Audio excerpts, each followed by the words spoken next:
Hi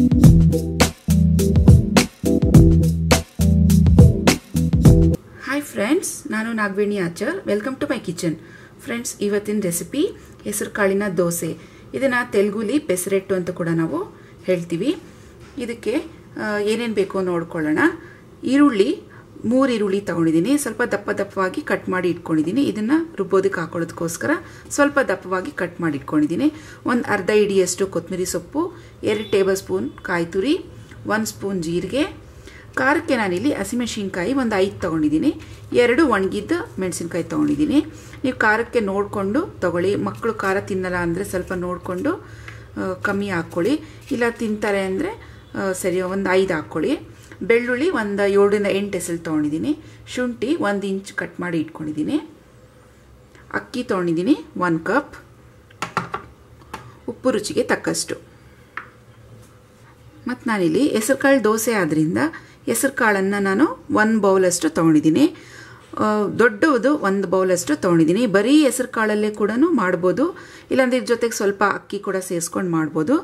ನಾನಿಲ್ಲಿ 1 ಬೌಲಷ್ಟು ಅಕ್ಕಿ ತೊಗೊಂಡಿದ್ರೆ 1.5 ಬೌಲಷ್ಟು ಹೆಸರು ಕಾಳನ್ನು ತೊಗೊಂಡಿದ್ದೀನಿ. ಹೆಸರು ಕಾಳನ್ನು ನಾನಿಲ್ಲಿ ಮೊಳಕೆ ಬರೆಸಿದ್ದೀನಿ. ನೋಡಿ, ಮೊಳಕೆ ಬರೆಸಿದ್ರೆ ಇದರಲ್ಲಿ ಇರುವಂತಹ ಪ್ರೋಟೀನ್ ಅಂಶ ಆಗಿರಲಿ, ಇದರಲ್ಲಿ ಏನು ವಿಟಮಿನ್ಸ್ ಇದೆ ಅದು ಡಬಲ್ ಅಷ್ಟು ಆಗುತ್ತೆ. ಇದರಲ್ಲಿ 1 ಬೌಲಷ್ಟು ಅಕ್ಕಿ ತೊಗೊಂಡಿದ್ದೀನಿ. ಅಕ್ಕಿಯನ್ನು ಚೆನ್ನಾಗಿ 3 ರಿಂದ 4 ಸತಿ ಚೆನ್ನಾಗಿ ವಾಶ್ ಮಾಡ್ಕೊಬೇಕು. ಆನಂತರ 3 to 4 ಅವರ್ಸ್ ಇದನ್ನು ನೀರಿನಲ್ಲಿ ನೆನೆಸಿ ನೀರೆಲ್ಲ ಶೋಧಿಸಿ ಇಟ್ಕೊಂಡಿದ್ದೀನಿ. 1 ಬೌಲಷ್ಟು ಇದೆ. ಆಮೇಲೆ ಹೆಸರು ಕಾಳು ಮೊಳಕೆ ಬಂದಿರೋದು ಇದೇ ಕಪ್ಪಲ್ಲಿ 1.5 ಬೌಲಷ್ಟು ಇದೆ. ಬೇಕು ಅಂದರೆ ನೀವು ಇನ್ನೂ ಸ್ವಲ್ಪ ಹೆಚ್ಚಾಗಿ ಕೂಡ ಹಾಕೊಬೋದು. ಮಿಕ್ಸಿ ಮಾಡ್ಕೊಳ್ಳೋಣ. ಮಸಾಲೆ ಐಟಮ್ಸ್ ಏನು ತೊಗೊಂಡಿದ್ವಿ ಇದನ್ನೆಲ್ಲ ಇವಾಗ ಮಿಕ್ಸಿಗೆ ಹಾಕೋಬೇಕು. ನೋಡಿ, ಹಸಿ ಈರುಳ್ಳಿ ಹಾಕ್ತೀನಿ ಮಿಕ್ಸಿಗೆ. ಹಸಿಮೆಣಸಿನ್ಕಾಯಿ ಈ ಥರ ಮುರಿದ್ಬಿಟ್ಟು ಹಾಕಿ ಬೇಗ ನುಣ್ಣಕ್ಕಾಗುತ್ತೆ. ಬೆಳ್ಳುಳ್ಳಿ, ಶುಂಠಿ, ಜೀರಿಗೆ, ಕೊತ್ತಂಬರಿ ಸೊಪ್ಪು, ಕಾಯಿ ತುರಿ. ಸ್ವಲ್ಪ ನೀರು ಹಾಕ್ಕೊಂಡು ನುಣ್ಣಕ್ಕೆ ರುಬ್ಕೊಬೇಕು. ಫ್ರೆಂಡ್ಸ್, ಇದನ್ನು ಪೇಸ್ಟ್ ರುಬ್ಕೊಂಡಿದ್ದೀನಿ, ನುಣ್ಣಕ್ಕೆ ರುಬ್ಬಿದ್ದೀನಿ.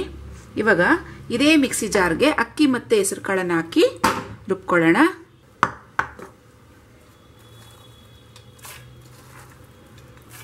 ನಾನು ನುಣ್ಣಕ್ಕೆ ರುಬ್ಕೊಳ್ಳೋಣ. ರುಚಿಗೆ ತಕ್ಕಷ್ಟು ಉಪ್ಪು ಹಾಕ್ಕೊಳ್ಳಿ. ಒಂದು ಅರ್ಧ ಟೀ ಸ್ಪೂನ್ ಅಷ್ಟು ಅಡುಗೆ ಸೋಡಾ ಯೂಸ್ ಮಾಡ್ತಾ ಇದ್ದೀನಿ. ಇದು ಹಾಕೋದ್ರಿಂದ ದೋಸೆ ಸಾಫ್ಟಾಗಿ ಚೆನ್ನಾಗಿ ಬರುತ್ತೆ. ಒಂದ್ಸತಿ ಚೆನ್ನಾಗಿ ಮಿಕ್ಸ್ ಮಾಡ್ಕೊಳ್ಳಿ. ಪ್ಲೇಟ್ ಕವರ್ ಮಾಡಿಬಿಟ್ಟು 1 ಅವರ್ ಇದನ್ನು ಹೀಗೆ ಇಟ್ಬಿಡೋಣ. 1 ಅವರ್ ನಂತರ ಇದನ್ನು ದೋಸೆ ಮಾಡ್ಕೊಳ್ಳೋಣ. ಬೇಕು ಅಂದರೆ ನೀವು ಇದು 1 ಅವರ್ ಹೀಗೆ ಇಟ್ಬಿಟ್ಟು ಇದನ್ನು ಫ್ರಿಜ್ನಲ್ಲಿ ಎತ್ತಿಟ್ಕೋಬೋದು. ಬೆಳಗ್ಗೆ ಹೊತ್ತು ಟಿಫನ್ಗೆ ಅರ್ಜೆಂಟ್ ಇರುವಾಗ ದಿಢೀರಂತ ಫ್ರಿಜ್ಜಿಂದ ತೆಗೆದು ನೀವು ದೋಸೆ ಮಾಡ್ಕೋಬೋದು. ತುಂಬ ಇಂಪಾರ್ಟೆಂಟ್ ಅಂದರೆ 1 ಅವರ್ವರೆಗೂ ಇದು ಆಚೆ ಇಟ್ಟು ಆನಂತರ ನೀವು ಫ್ರಿಜ್ನಲ್ಲಿ ಇಡಬೇಕು. 1 ಅವರ್ಗಿಂತ ಜಾಸ್ತಿ ಇಡಕ್ಕೆ ಹೋಗ್ಬಿಡಿ. ತುಂಬ ಹುಳಿ ಇದ್ದರೆ ಈ ದೋಸೆ ಚೆನ್ನಾಗಿ ಬರೋದಿಲ್ಲ. ಪ್ಯಾನ್ ಇಟ್ಟಿದ್ದೀನಿ, ಒಂದು ಬಿಸಿಯಾಗಿದೆ. ಸ್ವಲ್ಪ ಆಯಿಲ್ ಹಾಕ್ಕೊಂಡಿದ್ದೀನಿ. ರೆಡಿಯಾಗಿರುವಂಥ ದೋಸೆ ಹಿಟ್ಟನ್ನು ಹಾಕ್ಕೊಳ್ಳೋಣ.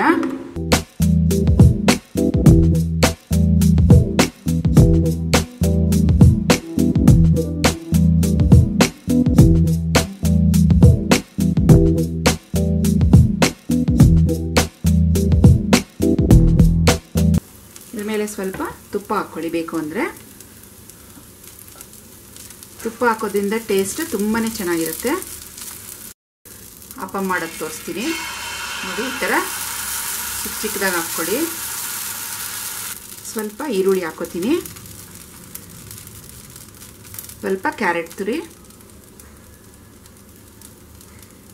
ಸ್ವಲ್ಪ ಕಾಯಿ ತುರಿ. ಆಯಿಲ್ ಹಾಕ್ಕೊಳ್ಳಿ.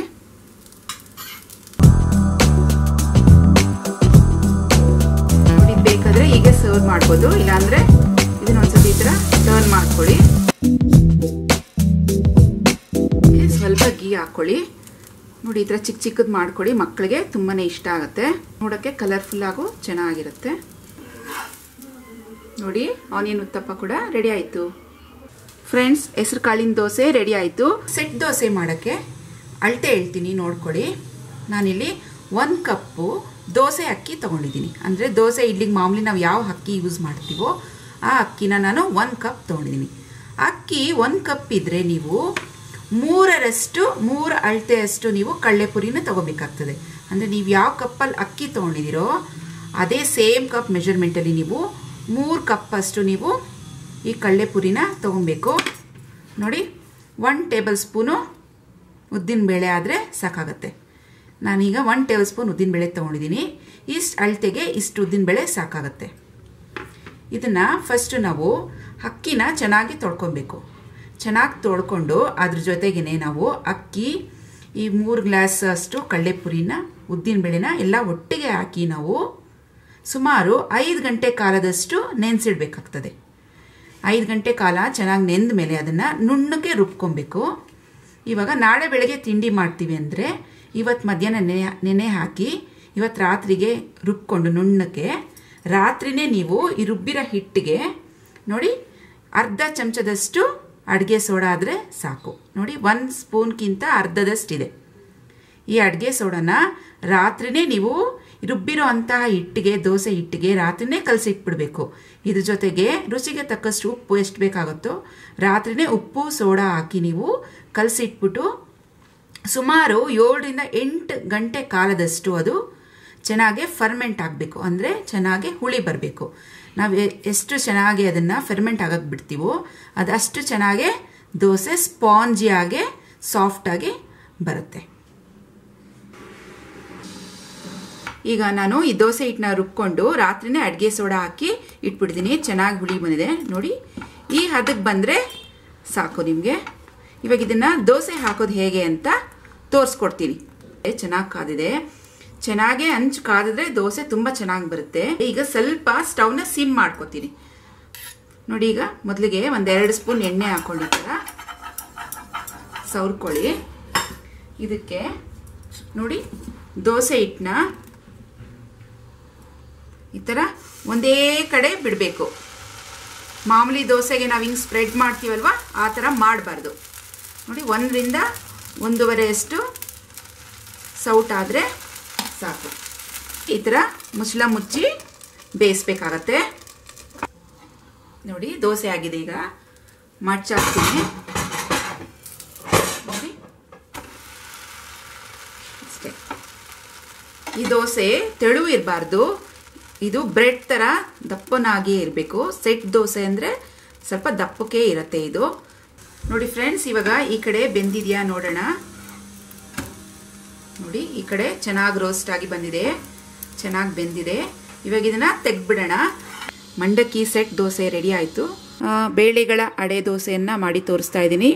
2 ಕಪ್ಪಷ್ಟು ದೋಸೆ ರೈಸನ್ನು ತೊಗೊಂಡಿದ್ದೀನಿ.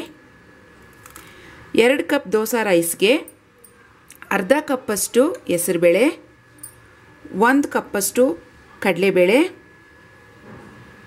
ಅರ್ಧ ಕಪ್ಪಷ್ಟು ತೊಗರಿಬೇಳೆ, 1/4 ಕಪ್ಪಷ್ಟು ಉದ್ದಿನಬೇಳೆ ಮತ್ತು 7ರಿಂದ 8 ಒಣಮೆಣಸಿನ್ಕಾಯಿ ತೊಗೊಂಡಿದ್ದೀನಿ. ಖಾರಕ್ಕೆ ತಕ್ಕಂತೆ ತೊಗೊಳ್ಳಿ, ನಿಮ್ಗೆ ಎಷ್ಟು ಬೇಕೋ ಅಷ್ಟು ನೋಡ್ಕೊಂಡು ತೊಗೊಳ್ಳಿ. ಇವಾಗ ಈ ಬೇಳೆಗಳನ್ನ ಎಲ್ಲ ಒಂದು ಬೌಲ್ಗೆ ಹಾಕ್ಕೊಳ್ಳೋಣ. ಸೊ ಮೊದಲಿಗೆ ಇವಿಷ್ಟನ್ನ 2ರಿಂದ 3 ಸತಿ ಚೆನ್ನಾಗಿ ವಾಶ್ ಮಾಡ್ಕೊಳ್ಳೋಣ. ಅಕ್ಕಿ ಹಾಗೂ ಬೇಳೆಗಳನ್ನ ಚೆನ್ನಾಗಿ ವಾಶ್ ಮಾಡಿ ಇಟ್ಕೊಂಡಿದ್ದೀನಿ. ಇವಾಗ ಇದ್ರ ಜೊತೆಗೆ ಈ ಒಣಮೆಣಸಿನ್ಕಾಯಿ ಏನಿದೆ ಇದನ್ನು ಸಹ ಇದ್ರ ಜೊತೆಗೆ ಹಾಕಿ ನೆನೆಸ್ಕೊಂಬಿಡೋಣ. ಸುಮಾರು ನಮಗೆ ಇದು ಒಂದು 4 ಅವರ್ಸ್ ಅಷ್ಟು ನೆನೆದ್ರೆ ಸಾಕು. ಮೊದಲಿಗೆ ನೋಡಿ ನೆನೆಸಿಟ್ಟಿರೋಂಥ ಒಣಮೆಣಸಿನ್ಕಾಯಿ ಹಾಕ್ಕೋತೀನಿ ಮಿಕ್ಸಿ ಜಾರ್ಗೆ. ನೋಡಿ 1 ಹಿಡಿಯಷ್ಟು ತೆಂಗಿನಕಾಯಿ ತೊಗೊಂಡಿದ್ದೀನಿ, 1 ಇಂಚಷ್ಟು ಶುಂಠಿ, ಸ್ವಲ್ಪ ಕರಿಬೇವಿನ ಸೊಪ್ಪು, 1 ಸ್ಪೂನಷ್ಟು ಜೀರಿಗೆ. ಸೊ ಇವಾಗ ಇದಿಷ್ಟನ್ನು ಈ ಒಣಮೆಣಸಿನ್ಕಾಯಿ ಜೊತೆಗೆ ಹಾಕ್ಕೊಂಡು ರುಬ್ಕೊಳ್ಳೋಣ. ಬೇಳೆಗಳು ಸ್ವಲ್ಪ ಗ್ಯಾಸ್ಟ್ರಿಕ್ ಪ್ರಾಬ್ಲಮ್ ಆ ಥರ ಆದರೆ ನೋಡಿ ಶುಂಠಿ ಅದನ್ನು ಅವಾಯ್ಡ್ ಮಾಡುತ್ತೆ.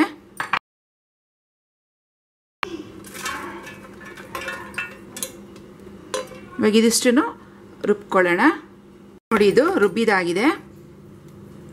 ನೋಡಿ ರುಬ್ಬಿದ್ರ ಜೊತೆಗೆ ನೆಂದಿರೋಂಥ ಬೇಳೆಗಳು ಹಾಕ್ಕೊಳ್ಳೋಣ. ಇದು ರುಬ್ಬಿದಾಗಿದೆ ನೋಡಿ. ಈ ಥರ ಗಟ್ಟಿಯಾಗಿ ರುಬ್ಕೊಬೇಕು, ತುಂಬ ತೆಳುವಾಗಿ ರುಬ್ಬಕ್ಕೆ ಹೋಗಬಾರ್ದು. ನೋಡಿ ಇವಾಗ ಇದಕ್ಕೆ ರುಚಿಗೆ ತಕ್ಕಷ್ಟು ಉಪ್ಪು ಹಾಕ್ಕೊಳ್ಳೋಣ. ಚೆನ್ನಾಗಿ ಮಿಕ್ಸ್ ಮಾಡ್ಕೊಳ್ಳಿ.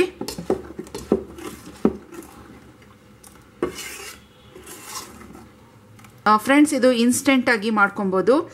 ರಾತ್ರಿ ನೆನೆಸಿಟ್ಟು ಬೇಳೆಗಳನ್ನ ಬೆಳಗ್ಗೆ ಬ್ರೇಕ್ಫಾಸ್ಟಿಗೆ ನೀವು ಮಾಡ್ಕೊಬೋದು. ಇಲ್ಲ ಬೆಳಗ್ಗೆ ನೆನೆಸಿಟ್ಟು ರಾತ್ರಿ ಡಿನ್ನರ್ಗೆ ನೀವು ಬೇಕು ಅಂದರೆ ಮಾಡ್ಕೋಬೋದು. ಯಾವ ರೀತಿ ಬೇಕಾದರೂ ಮಾಡ್ಕೋಬೋದು. ಆದರೆ ಇನ್ಸ್ಟೆಂಟಾಗಿ ರುಬ್ಬಿದ ತಕ್ಷಣವೇ ಇದು ದೋಸೆಗಳನ್ನ ಹಾಕೋಬೋದು. ಇದು ದೋಸೆ ಹಿಟ್ಟು ಹುಳಿ ಬರಬೇಕು ಅಂತ ಅವಶ್ಯಕತೆ ಇಲ್ಲ. ರುಬ್ಬಿದ ತಕ್ಷಣವೇ ನಾವು ದೋಸೆನ ಹಾಕೋಬೋದು. ಅಕಸ್ಮಾತ್ ಇದು ಹಿಟ್ಟೇನಾದರೂ ಉಳಿತು ಅಂದರೆ ನಾವು ಇದನ್ನು ಫ್ರಿಜ್ನಲ್ಲಿ ಇಡಬೇಕಾಗತ್ತೆ. ಹುಳಿ ಬಂದರೆ ಚೆನ್ನಾಗಿರೋದಿಲ್ಲ. ಹಿಟ್ಟನ್ನ ರುಬ್ಬಿದ ಮೇಲೆ ಒಂದು ಅರ್ಧ ಗಂಟೆ ಹಾಗೆ ಇಟ್ಬಿಡಬೇಕು. ಅರ್ಧ ಗಂಟೆ ಆದಮೇಲೆ ದೋಸೆ ಹಾಕೊಳ್ಳೋದಕ್ಕೆ ರೆಡಿ ಆಗುತ್ತೆ. ಇದನ್ನು ಹೀಗೆ ಪ್ಲೇನಾಗಿ ಸಹ ಹಾಕೋಬೋದು. ಇಲ್ಲ ಅಂದರೆ ಬೇಕು ಅಂದರೆ ಈರುಳ್ಳಿ ಇಷ್ಟಪಡೋರು ನೋಡಿ, ಈ ಥರ ಚಾಪರಲ್ಲಿ ನಾನು ಕಟ್ ಮಾಡ್ಕೊಂಡಿದ್ದೀನಿ. ತುಂಬ ಸಣ್ಣಗೆ ಕಟ್ಟಾಗಿದೆ. ಈರುಳ್ಳಿಯನ್ನು ಹಾಕ್ಕೊಳ್ಳಿ. ನಿಮ್ಮ ಟೇಸ್ಟ್ ಪ್ರಕಾರ ನೀವು ಈರುಳ್ಳಿಯನ್ನು ಸೇರಿಸ್ಕೋಬೋದು. ಕೊತ್ತಂಬರಿ ಸೊಪ್ಪು ಸ್ವಲ್ಪ ಹಾಗೆ ಮಿಕ್ಸ್ ಮಾಡ್ಕೊಳ್ಳಿ. ಫ್ರೆಂಡ್ಸ್, ಪ್ಯಾನ್ ಬಿಸಿಯಾಗೋದಕ್ಕೆ ಇಟ್ಟಿದ್ದೀನಿ.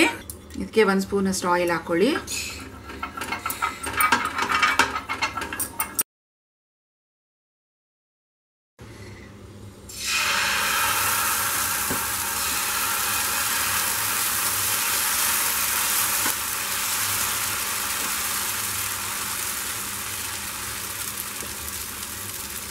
ನೋಡಿ, ಈ ಥರ ಹಾಕಿ.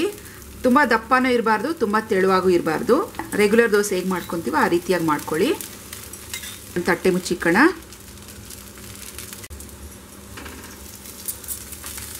ಇದು ಓಪನ್ ಮಾಡಿದ್ಮೇಲೆ ಇನ್ನೊಂದು ಅರ್ಧ ನಿಮಿಷ ಬೇಯಿಸ್ಕೊಳ್ಳೋಣ. ಟರ್ನ್ ಮಾಡ್ಕೊಳ್ಳಿ. ಎಷ್ಟು ಸೂಪರಾಗಿ ಬಂದಿದೆ ಕಲರು. ಇದೆಲ್ಲ ಬೇಳೆಗಳೆಲ್ಲ ಹಾಕಿರೋದ್ರಿಂದ ಈ ಕಲರ್ ಬಂದಿದೆ. ತುಂಬ ಚೆನ್ನಾಗಿ ಬಂದಿದೆ. ಇದ್ರ ಮೇಲೆ ತುಪ್ಪ ಹಚ್ಕೊಂಡು ತೆಂಗಿನಕಾಯಿ ಚಟ್ನಿ ಜೊತೆಗೆ ಸರ್ವ್ ಮಾಡಿ ತುಂಬ ಚೆನ್ನಾಗಿರುತ್ತೆ. ನೋಡಿ, ಬೇಳೆಗಳ ಅಡೆ ದೋಸೆ ರೆಡಿ ಆಯಿತು. ಪ್ಲೇನ್ ಹಿಟ್ಟು, ಈರುಳ್ಳಿ ಎಲ್ಲ ಏನು ಹಾಕಿಲ್ಲ. ಇದರಲ್ಲಿ ಸಹ ಒಂದು ಹಾಕಿ ತೋರಿಸ್ತೀನಿ.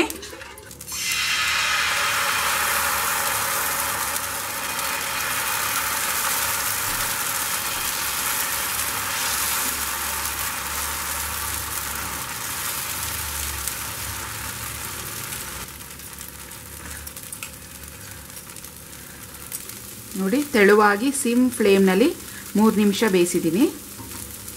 ಇದು ಟರ್ನ್ ಮಾಡ್ಕೊಳ್ಳೋಣ.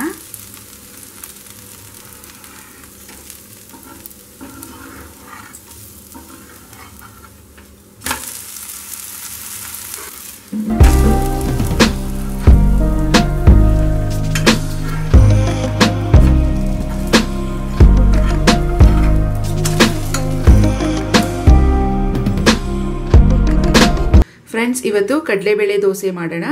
ಸೊ ಕಡಲೆಬೇಳೆ ದೋಸೆಗೆ ಇಲ್ಲಿ ನೋಡಿ, ಈ ಗ್ಲಾಸಲ್ಲಿ 2 ಗ್ಲಾಸಷ್ಟು ದೋಸೆ ಅಕ್ಕಿ ತೊಗೊಂಡಿದ್ದೀನಿ. ಮತ್ತು ಇದೇ ಸೇಮ್ ಗ್ಲಾಸಲ್ಲಿ 3/4 ಗ್ಲಾಸಷ್ಟು ಕಡಲೆಬೇಳೆ. ಎರಡನ್ನ ಒಂದು 2ರಿಂದ 3 ಸತಿ ಚೆನ್ನಾಗಿ ವಾಶ್ ಮಾಡಿಕೊಂಡು ರಾತ್ರಿ ನೆನೆಸಿಟ್ಟಿದ್ದೀನಿ. ರಾತ್ರಿ ನೆನೆಸಿಟ್ಟು ಇದನ್ನು ಬೆಳಗ್ಗೆ ಟಿಫನ್ಗೆ ಮಾಡ್ಕೋಬೋದು. ಸೊ ಇವಾಗ ಇದು ಸುಮಾರು ಒಂದು 8ರಿಂದ 10 ಅವರ್ ಚೆನ್ನಾಗಿ ನೆಂದಿದೆ. ಇವಾಗ ಬೆಳಗ್ಗೆ ಇದನ್ನು ನೀರೆಲ್ಲ ತೆಗೆದು ಸಪ್ರೇಟಾಗಿ ಇಟ್ಕೊಂಡಿದ್ದೀನಿ. ಸೊ ಇವಾಗ ಇದನ್ನು ಅಕ್ಕಿ ಹಾಗೂ ಕಡಲೆಬೇಳೆ ಎರಡನ್ನೂ ರುಬ್ಕೊಳ್ಳೋಣ. ಇದ್ರ ಜೊತೆಗೆ ನೋಡಿ, ಒಂದು 5ರಿಂದ 6 ಪೀಸಷ್ಟು ಚಕ್ಕೆ ಬೇಕಾಗುತ್ತೆ. 5ರಿಂದ 6 ಲವಂಗ, ಶುಂಠಿ 2 ಇಂಚ್ ಬೇಕಾಗುತ್ತೆ. ಈರುಳ್ಳಿ ನೋಡಿ, ಈ ಥರ ದಪ್ಪವಾಗಿ ಕಟ್ ಮಾಡಿ ಇಟ್ಕೊಬೇಕು. ಸುಮಾರು ಇದು 1/4 kg ಅಷ್ಟಿದೆ. ಆಮೇಲೆ ಹಸಿಮೆಣಸಿನ್ಕಾಯಿ ನಿಮಗೆ ಖಾರಕ್ಕೆ ಎಷ್ಟು ಬೇಕೋ ಅಷ್ಟು ನೋಡಿಕೊಂಡು ತೊಗೊಳ್ಳಿ. ಇದು ಸ್ವಲ್ಪ ಖಾರ ಕಮ್ಮಿ ಇದೆ, ಅದರಿಂದ ಸ್ವಲ್ಪ ಜಾಸ್ತಿ ಇಟ್ಕೊಂಡಿದ್ದೀನಿ. ಖಾರ ಇರೋದಾದರೆ ಒಂದು 8ರಿಂದ 10 ಹಸಿಮೆಣಸಿನ್ಕಾಯಿ ಸಾಕಾಗುತ್ತೆ.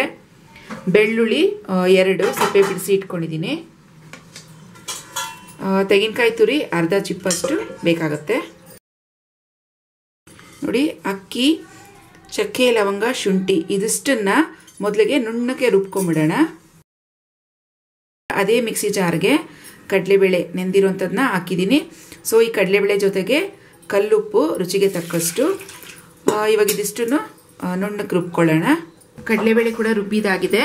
ಅಕ್ಕಿ ರುಬ್ಬಿರೋದ್ರ ಜೊತೆಗೆ ಸೇರಿಸಿದ್ದೀವಿ. ಹಸಿಮೆಣಸಿನ್ಕಾಯಿ, ಬೆಳ್ಳುಳ್ಳಿ, ಇವಾಗ ಇದ್ರ ಜೊತೆಗೆ ಈರುಳ್ಳಿ, ಸ್ವಲ್ಪ ನೀರು,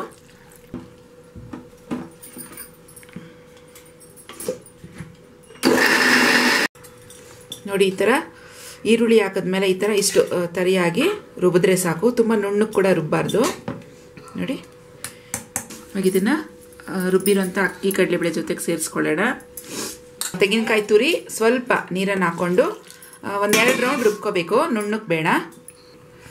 ತೆಂಗಿನಕಾಯಿ ಇಷ್ಟ ಆದರೆ ಸಾಕು ತರಿಯಾಗಿ.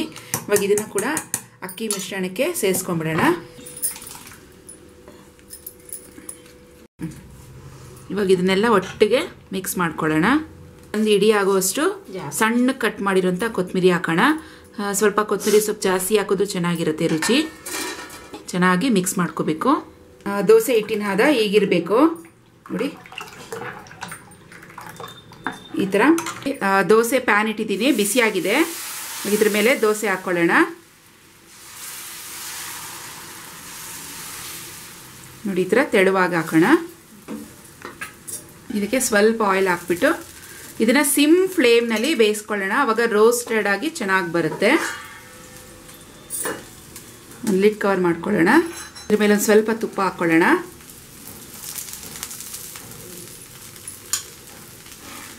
ಇದನ್ನ ಇವಾಗ ಟರ್ನ್ ಮಾಡ್ಕೊಳ್ಳೋಣ.